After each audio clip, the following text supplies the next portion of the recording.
This passage is about neoliberalism, the author's criticism of neoliberalism, especially in the context of India. Okay, let's quickly look at the passage, note down the main points before we look at the questions and answers.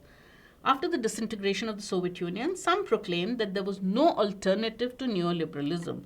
Since then, the so-called triumphant march of neoliberal capitalism has seen many hurdles, such as the 2008 financial crisis.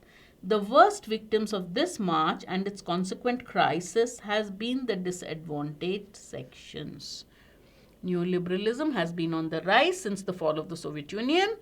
But the author says that the so-called triumphant march, that means the author doesn't believe that neoliberalism has really been effective, has seen many problems. There's been the financial crisis and other such crises since neoliberalism started its ascent.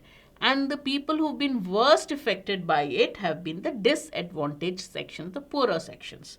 This shows the presence of class conflict in society. Needless to say, the vulnerabilities of the disadvantaged are a creation of capitalism itself. He says the fact that the disadvantaged section is suffering the most shows that the society has a division. There's a class conflict in society. Second point, he says that the vulnerability, the disadvantaged are vulnerable and weak because of the creation of capitalism itself. Capitalism itself is the cause of the weakness and vulnerabilities of the disadvantaged section. The French economist Thomas Piketty exposes the essence of neoliberalism. He says, this is what neoliberalism is all about, which leads to unprecedented inequalities and disparities. So Thomas Piketty, the French economist, has exposed neoliberalism. He says, at its core, neoliberalism is such that it leads to unprecedented, never before seen inequalities and disparities, divisions, differences. In the Indian context, liberalization of the economy was initiated on the premise that the seemingly socialist and centrally planned economy had outlived its utility, and that private ownership and market forces would efficiently replace public sector undertakings and provisions. So he said, in India, when we started liberalization of the economy, it was on the premise that, we started it on the basis of the fact that the seemingly socialist, that means it wasn't exactly totally socialist, and centrally planned economy had outlived its utility. It is not going to benefit us anymore. Therefore, we need to let private forces, market forces, private ownership should replace this centrally planned economy, should replace public sector undertakings and provisions.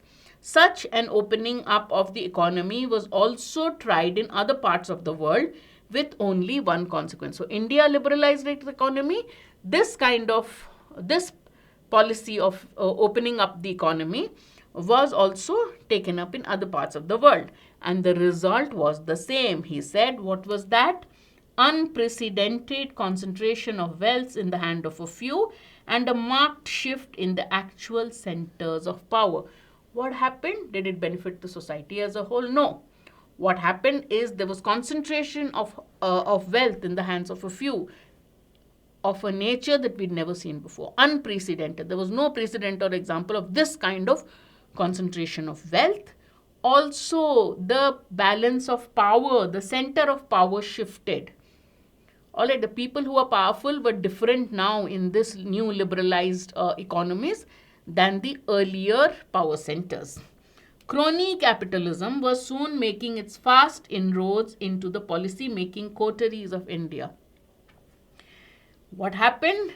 Crony capitalism, he calls it, shows the author's contempt, right? It was making fast inroads. It was getting into the policy-making coteries, the circles.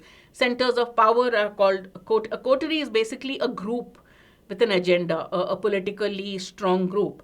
So the policy-making groups in India, those bodies can be called coteries. So it said that the policy-making coteries of India had also got this idea of capitalism. This newfound confidence of the private sector bore fruits. But for whom? Whom did this benefit? He said, definitely not for the masses, as shown in a recent study that named India as the second most unequal society in the world. So in India, what happened? Policy makers, the centers of policy making in India were influenced by capitalism. And as a result, what happened?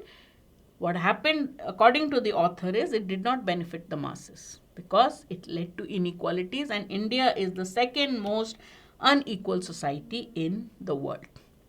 According to the Credit Suisse Research Institute's Global Wealth Report, 1% of the Indian population owns 51.5% of the wealth in the country, and the top 10% own about 3/4 of the wealth. So basically, wealth is concentrated in the hands of a small percentage of people. On the other hand, the bottom 60%, the majority of the population, owns 4.7% of the total wealth. So you see the inequality. Public education, and now this is as far as concentration of wealth and power are concerned. Next, look at the other consequence of liberalization. Public education and health are the most affected by capitalism. Educational spending by the center has been showing a downward trend. The center has been spending less on education. 6.15 in 2014-15 budget to 3.17 in 17-18 budget. So you see the cut in allocation of funds for education, 6.15 to 3.71. Instead of expanding higher education horizontally to more far-flung areas of the country and vertically to the disadvantaged sections of the society. So instead of education expanding horizontally and vertically, what has happened? Spending, allocation of budget, funds in the budget for education has been cut down. The central government is allowing, instead of expanding higher education both vertically and horizontally, what is the central government doing? It's allowing the higher education financing agency to allow the private sector to dominate the education sector and make higher education a distant dream for the deprived classes.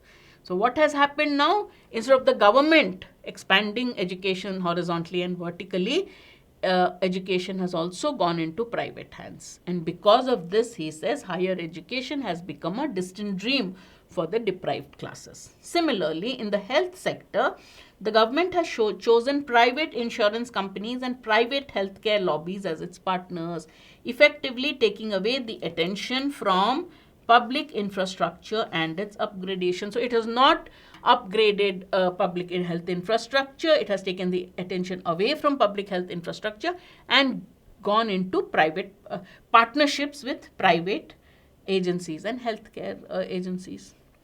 In a country like India, which is plagued with social problems such as widespread poverty, a deepening agricultural crisis, a very high unemployment rate, and abysmal health indicators, very low or poor abysmal health indicators, giving away public sector assets to private players and shifting the discourse away from socialism would prove fatal to a vast majority of the population. So look at the author's harsh words. He says, in a country where there is so much poverty, there's so much social problems, you are giving away state assets to private hands.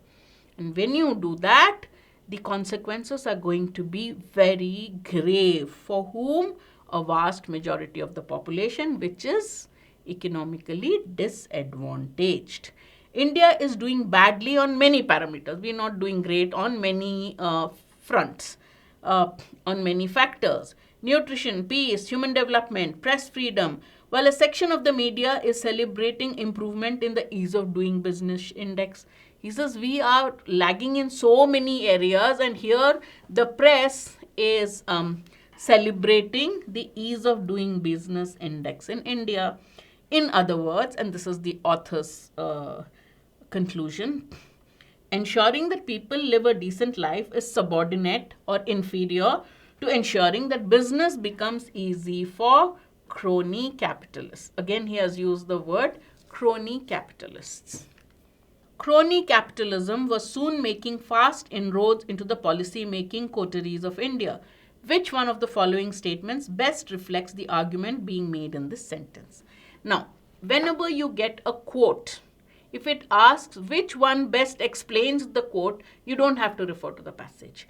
If it asks you why has the quote been given, all right, or if he asks what can be inferred from the quote, then we go back to the passage. Here he is just asking what argument is the author making through this sentence. You just interpret the sentence.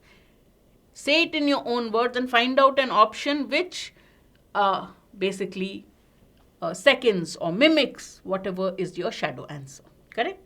So what is he saying? Capitalism was soon making inroads, was influencing the policy-making bodies of India.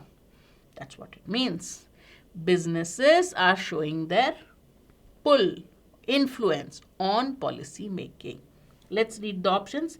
The decision-making power of the government are supplanted by businessmen. That means basically he's saying government has gone away and businesses have come in its place. Influencing somebody is very different from supplanting somebody. Supplant means you go, I'll take your place. So that's an extreme option. Policymakers were forced to implement policies laid down by powerful businessmen who were friends of the ruling party. So the policymakers, crony capitalism, businessmen who had a vested interest were making inroads. Inroads means getting into those areas where policy making coteries so their influence was being made to, they were making their presence felt where in the policy making bodies of India. And what does presence felt mean? They were exercising their influence. On whom? On the policy makers. Why? Because they were friends with them, they got along with them, or they had some sort of influence over them. Whatever the case. So policy makers were being made to implement decisions of crony capitalists. Alright, so answer is B. The decision-making powers of government officials were no longer extant. Extant means existing. Again, an extreme statement. They were under the influence of the businessmen, but only certain aspects. So totally they were not powerless, you can't say. So that's an extreme statement. Businessmen began dictating policies on all matters with disastrous results on income equality. Income equality, inequality has not been mentioned. Yes, capitalism resulted in all kinds of inequality. But the passage didn't say because of crony capitalists influencing policy makers, this was what happened. Therefore, D is also irrelevant. So my correct answer is B.